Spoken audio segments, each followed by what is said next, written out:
তাহলে প্রথমে একটা গল্প বলি। এই গল্পটা আমার ঠাকুরদাদার কাছ থেকে শোনা। গল্পটার নাম আমি বলতে পারবো না, কিন্তু ঠাকুরদাদা যেরকম চমৎকার ভাবে গল্পটা পরিবেশন করতেন, আমি ঠিক সেইভাবেই গল্পটা পরিবেশন করব আজকে। এটাই লাইভ। এক বাড়িতে ছিলেন 7 জন বউ, বড় মেজ সেজ রাঙা, এরকম করে 7 জন বউ। তার 6 জন বউয়ের বাপের বাড়ি বিশাল বড় লোক বা প্রতিপত্তি আলা বাপের বাড়ি, কিন্তু যিনি ছোট বউ তিনি অনাথ, অত্যন্ত গরিব একজন। তাকেও বাড়ির বউ করে আনা হয়েছে।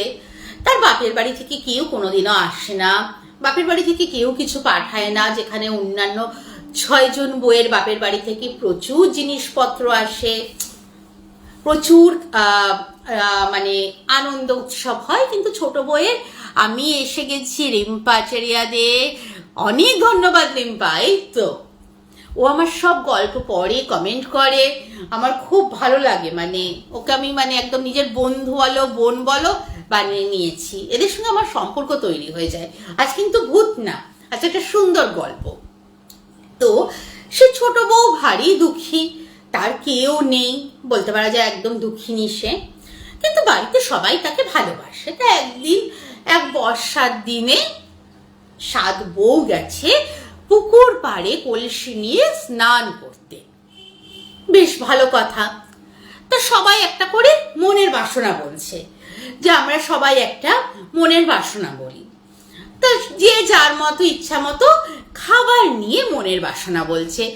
সেরকম ছিল মনের বাসনাটা এরকম, আজের হেন দিন হয়, লুচি বেগুন ভাজা হয়, খেয়ে দে শুয়ে থাকি। আবার একজন বলছে আজের হেন দিন হয়, খিচুড়ি আর অমলেট হয়, খেয়ে দে শুয়ে থাকি। এরকম ছড়া কেটে কেটে প্রত্যেক বউ এক একটা করে খাদ্য নিয়ে মনের বাসনা বলছে। তো শেষে ছোট বউয়ের পালা এসছে। তো বলছে তুইও বল না, দেখ না যদি ফলে যায়। বলছে আমার আর কি ফলবে, আমায় কে করে খাওয়াবে, আর আমার খাওয়ার কোনোদিনও পূরণ হবে? ও হবে না, ছেড়ে দাও। বলছে আরে বল না ছোট, সবসময় এরকম করিস কেন? তা ও বলছে আজের হেন দিন হয়, লইট্টা মাছের ঝোল হয়, খেয়ে দিয়ে শুয়ে থাকি। ওর কথাটা শেষ হতে না হতেই পুকুর থেকে 2টো লোটে মাছ ঝাঁপ দিয়ে একদম ডাঙায় উঠে এসছে।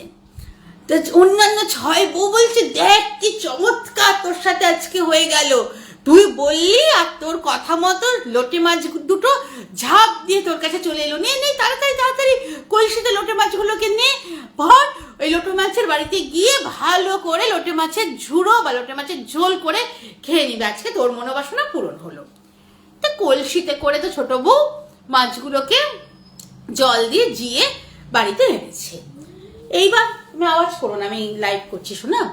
এইবার ঘটনাক্রমে হয়েছে কি, 7 বউয়ের এরকম শাশুড়ি মা রান্নার দায়িত্ব ভাগ করে দিতেন, যে আজ এ রান্না করবে, কাল ও রান্না করবে, এরকম করে 7 বউ 7 দিন করে, মানে এক বউ দিনের বেলায় 7 দিন রান্না করতো, এক বউ রাত্রিবেলায় 7 দিন করে রান্না করতো।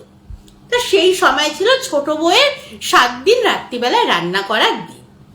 তো ছোট বউ যথারীতি রান্না করছে। রাতে রান্না শেষ হওয়ার পরে বলছে না এবার লোটে মাছটাকে বের করতে হবে। কলসির মুখটা খুলি, লোটে মাছটা বের করে লোটে মাছটা এবার ভালো করে কেটে কুটে ঝাল দিয়ে রান্না করতে হবে বলে কলসির মুখটা খুলেছে। তুমি এদিকে সরে যাও শোনা। যেই না কলসির মুখ খুলেছে, দেখছে সেখানে তো লোটে মাছ নেই। কি আছে তাহলে সেখানে? সেখানে দেখছে 2টো বিষধর সাপ এইভাবে ফনা তুলছে। ছোট বউয়ের তো উড়ে বাবারে করে সে হাড়ি ফেলে দিয়ে সে তো অজ্ঞান হয়ে ধরাম করে পড়ে গেছে। কিছুক্ষণ পর দেখছে কে যেন তার মুখের মধ্যে জলের ছেটা ছিটাচ্ছে, জল ছিটোচ্ছে। কে জল ছিটোচ্ছে? যেই জ্ঞান এসছে দেখছে যে হাফ বালক হাফ সাপ দুদিকে 2টো দাঁড়িয়ে রয়েছে তার 2 পাশে। বলছে ওঠ, আমাদের দেখে তুই অজ্ঞান হয়ে পড়ে গেলি কেন? তোকে আমরা নিতে এসছি। ও তো আবার ভয় পেয়ে গেছে। বলছে ভয় পেলেই ফোঁস করে তোকে দেবো এক কামড়, শুধু তোকেও কামড় দেবো না, তোর বাড়ির সব কটাকে মারবো। আমরা যেরকম যেরকম বলবো তুই সেরকমটা করবি। তোকে 7 দিনের জন্য আমাদের বাড়িতে নিয়ে যাব, তুই 7 দিন আমাদের বাড়িতে গিয়ে থাকবি।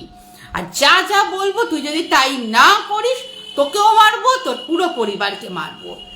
ছোট বউয়ের তো ভয় অবস্থা খারাপ হয়ে গেছে, বলছে নে এখন তাড়াতাড়ি আমাদের লুকানোর ব্যবস্থা কর, আজকাল বেশি কথা বাড়াস না।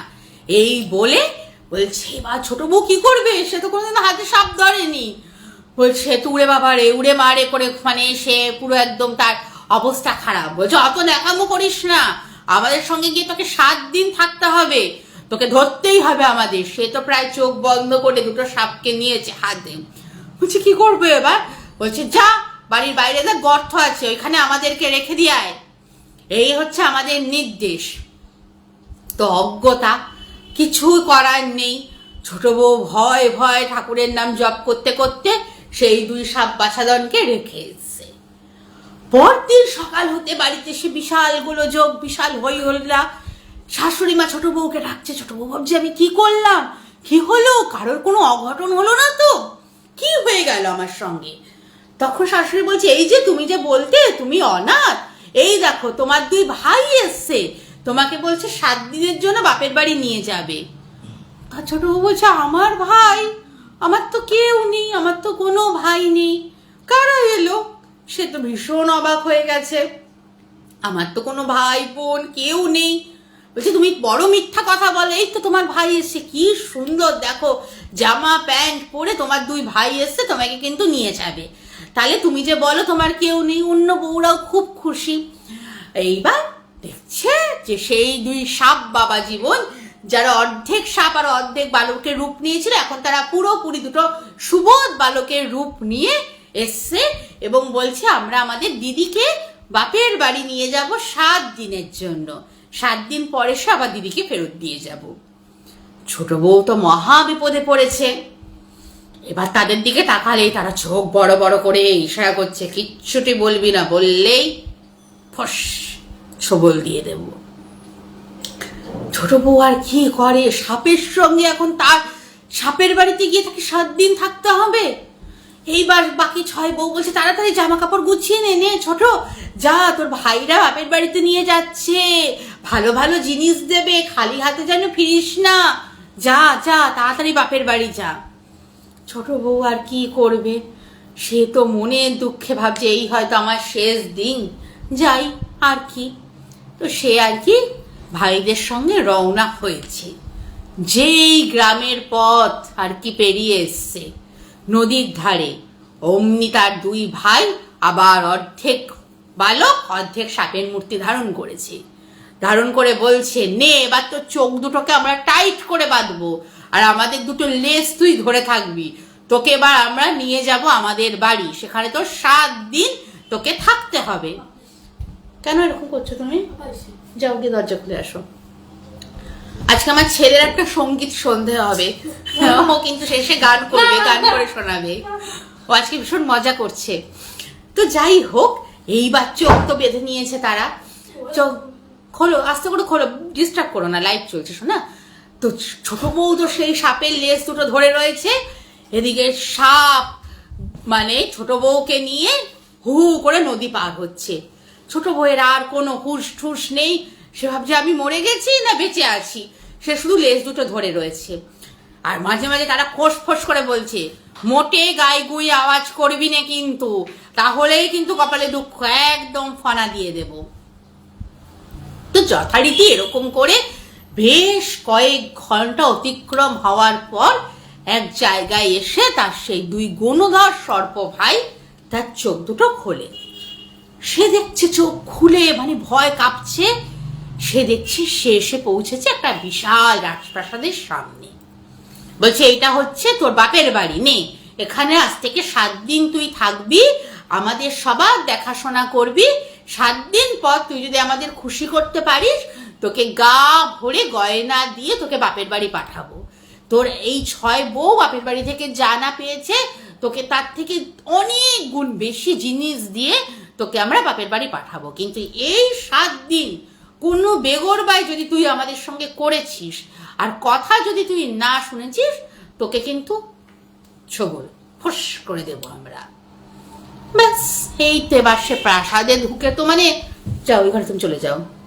ছোট বউয়ের অবস্থা প্রচন্ড খারাপ। সেখানে তো সে দেখছে যে এই দুই ফসফসানি ছাড়াও বহু ফসফসানি রয়েছে। কেউ কানের সামনে এসে ফোঁস করছে, কেউ নাকের সামনে এসে ফোঁস করছে, কেউ তার শাড়ির সামনে, মানে সব সারা ফসফসানির দল সেখানে একদম উপস্থিত। আমার ঠাকুরদাদা কিন্তু এইভাবে মজা করে গল্পটা বলতো, আমি কিন্তু ঠিক সেইভাবে বলছি মজা করে গল্পটা। এইবার সেই ফসফসানির দল, কেউ আবার অর্ধেক সাপ অর্ধেক মানুষ সাজছে, কেউ আবার পুরোপুরি সাপ, কেউ আবার পুরোপুরি মানুষ, তারা মানে বিভিন্ন রূপে তাদের সেই ছোট বউকে দিদি দিদি করে ঘিরে ধরেছে, যে মহা আনন্দ হয়েছে তাদের, তারা ঘিরে ধরেছে। এইবার তারা তাকে তাদের মায়ের কাছে নিয়ে যাবে, যে চলো এবার মায়ের কাছে নিয়ে যাব। এইবার সেই সাপরা, সাপের দল তাদের মার কাছে নিয়ে গেছেন। মা হচ্ছেন স্বয়ং মা মনসা দেবী। ছোট বউ তো গেছে, বলছে শোন, আমার এই সব সর্প সন্তানদেরকে তুই 7 দিন দেখাশোনা করবি, ওদেরকে দুধ দিবি, ওদেরকে সময় মতো খাবার দিবি, ওদের যত্ন আত্তি করবি। ওরা তোর কিচ্ছু করবে না, মাঝে মাঝে ওরা হয়তো তোকে ভয় দেখাবে, কিন্তু ওরা তোকে কিচ্ছু করবে না। কিন্তু খবরদার, তুই যদি কোনো রকম কারোর কোনো ক্ষতি করিস তাহলে কিন্তু তোর অবস্থা খারাপ করে দেব। এই তো বলেছে, দিন কাটছে, ভয় ভয়, অত্যন্ত ভয় ভয় তার দিন কাটছে। তবে তাকে কেউ সেইভাবে কিচ্ছু মানে তাকে জ্বালাতন করে, কেউ হাত পেঁচিয়ে ধরে, কেউ পা পেঁচিয়ে ধরে, কিন্তু তারা ফোঁসফাস করলেও কেউ ছোবল মারে না, কিন্তু তাকে উত্তপ্ত করে প্রচুর। দিদি ভাই ভালো আছেন? হ্যাঁ ভাই ভালো আছি, তুমি কেমন আছো আগে আমাকে জানাও তো, তুমি কেমন আছো? তো বেশ তো গেছে কয়েকটা দিন, এইবার 6 দিনের দিন উপস্থিত হয়েছে। সেদিনকে মা মনসা দেবী বলছে, আজ হচ্ছে তোর গুরু দায়িত্ব, আজ আমি একটা কাজে ভিন গায়ে যাব, তুই সবাইকে কিন্তু আমার বাচ্চাদেরকে কিন্তু ঠিক সময় তুই দুধ খেতে দিবি। আর এইটা কিন্তু খবরদার, যদি তুই ভুল করেছিস তাহলে কিন্তু তোর কপালে দুঃখ আছে, মনে রাখিস। এইবার যথারীতি মনসা দেবী চলে গেছেন ভিন গায়ে। তো ছোট বউয়ের হয়েছে কি, সে দুধ জাল দিয়ে রেখেছে, দুধ জাল দেওয়া হয়েছে, সে কোনো কারণে ঘুমিয়ে পড়েছে। এদিকে সর্প শিশু আছে, দুষ্টু সর্প আছে, বিভিন্ন রকমের সর্পরা আছে, বিভিন্ন রকমের সাপ ভাই বোনরা আছে। তাদের তো পেয়েছে প্রচন্ড খিদে, তারা অনেকক্ষণ ফোঁস করেছে, কিন্তু ছোট বউয়ের আর ঘুম ভাঙে না। তারা তো ভীষণ রেগে গেছে, কেউ পায়ে জড়িয়ে ধরেছে, কেউ হাতে জড়িয়ে ধরেছে, তাও সেই ঘুম আর তার ভাঙছে না। অনেকক্ষণ ফোঁস করার পর তার ঘুম ভেঙেছে ধর্মর করে। সে দেখছে চতুর্দিকে সবাই ফনা তুলে তাকে ঘিরে বসে রয়েছে। এই দৃশ্য দেখে তো সে মানে আরো ভয় পেয়ে গেছে। বলছে, কি রে মা তোকে দায়িত্ব দিয়েছে আমাদের খাওয়ার, তুই আমাদের জন্য যা, দুধ গরম করে নিয়ে আয়, তুই আমাদের এখনো খেতে দিসনি, আমাদের খিদে পেয়েছে। সে কি করবে, সে পড়ি করে দুধ গরম করে দিয়ে প্রত্যেকটা সাপকে বলছে, তোমরা যাও গর্তে ঢোকো, আমি দুধ দিচ্ছি। এই বলে কোনো কারণ নেই অকারণ নেই, তাদের বাটি নেই, প্রত্যেকের গায়ে গরম দুধ আস্তে আস্তে ঢেলে দিয়েছে, যে খেয়ে নেবে হয়তো ওরা এইভাবেই দুধ। আর সেই গরম দুধ প্রত্যেকের গায়ে ঢালার ফলে প্রত্যেকের একটা একটা করে চোখ গেছে নষ্ট হয়ে। রাত্রিবেলা তো মায়ের কাছে তারা প্রচন্ড কান্নাকাটি জুড়েছে, যে একে ফিরতে দেবই না, একে চরমভাবে আমরা শাস্তি দেব, এর আজকেই শেষ। নিজেকে সামলানোর চেষ্টা করছি, এমন দিদিভাই পাশে থাকলে আমি অবশ্যই ভালো থাকার চেষ্টা করবো। ভালো তোমাকে থাকতেই হবে। কালকে আমি লাইভটা করেছি, পেছনে তাকাবে না, ভালো থাকতে হবে, আমি আছি সঙ্গে, একদম সব সময় ভালো থাকতে হবে, হাসি খুশিতে থাকতে হবে, তাই মজার গল্প বলছি।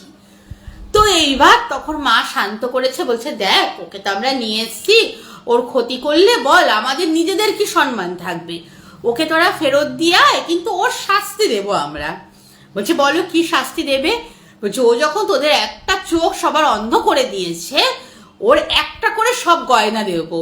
ওকে আমরা বলেছিলাম গা ভর্তি করে গয়না দেবো, ওকে একটা কানের দুল দেবো, এক হাতের বাজু দেবো, এক হাতের বালা দেবো, এক নাকের নদ দেব, সব কিছু একটা করে দেব, যাতে ওর মানে শ্বশুর বাড়িতে গেলে সবাই ওকে জিজ্ঞাসা করে কেন একটা দিয়েছে, তখন ও বলবে যে ওর সবার একটা করে জিনিস নষ্ট করে দিয়ে এসছে, এইটা যাতে ও বলতে পারে সেজন্য সব কিছুকে একটা করে দেব। এইবার ওকে এক পায়ে নুপুর, এক হাতে বালা, এক হাতে আংটি, এক কানে দুল, এইসব পাপড়ি বলছে একদম ভালো থাকতেই হবে। এই দেখো তোমার আরো একটা দিদিকে পেয়ে গেলে, সেও বলছে একদম ভালো থাকতেই হবে। তো এইভাবে তাকে একটা একটা করে সমস্ত দিয়ে তাকে বাপের বাড়িতে যথারীতি আবার তার সাপ দুই ভাই ছেড়ে দিয়েছে। শ্বশুর বাড়িতে আসার পর সবাই বলছে কি রে, তোর বাপের বাড়িতে তো প্রচুর গয়না দিয়েছে, কিন্তু সবকিছু একটা করে কেন, এক জোড়া নয় কেন, তো সবকিছুই এক হাতে রয়েছে, আরেক দিকটা তো শূন্য কেন? বলছে আরে আর বলো না, আমি সবার একটা করে জিনিস বিনষ্ট করে দিয়ে এসছি। বলছি কি করেছিস? বলছে ও সে অনেক কথা, এই একটা করে দিয়েছে, এই নিয়েই থাকি, আর কি করব। তো বলছি ঠিক আছে, তাও তো পেয়েছিস এতদিনে, তো এখন একটা করে নিয়েই থাক। এই ছিল আজকে একটা মজার গল্প আমার ঠাকুর দাদার কাছ থেকে শোনা, একদম একটা মজার সুন্দর একটা গল্প বললাম, গ্রাম বাংলার একটা প্রাচীন গল্প, প্রাচীন প্রবাদের মতো একটা প্রাচীন গল্প, যের জন্য বলা হয় যে সাপেদের একটা চোখ কানা, যদিও সাপেদের কোনো দৃষ্টি থাকে না, সাপেরা কিছু শুনতেও পায় না, কিন্তু এটা গল্প কথা। তো সেই গল্পটা আজকের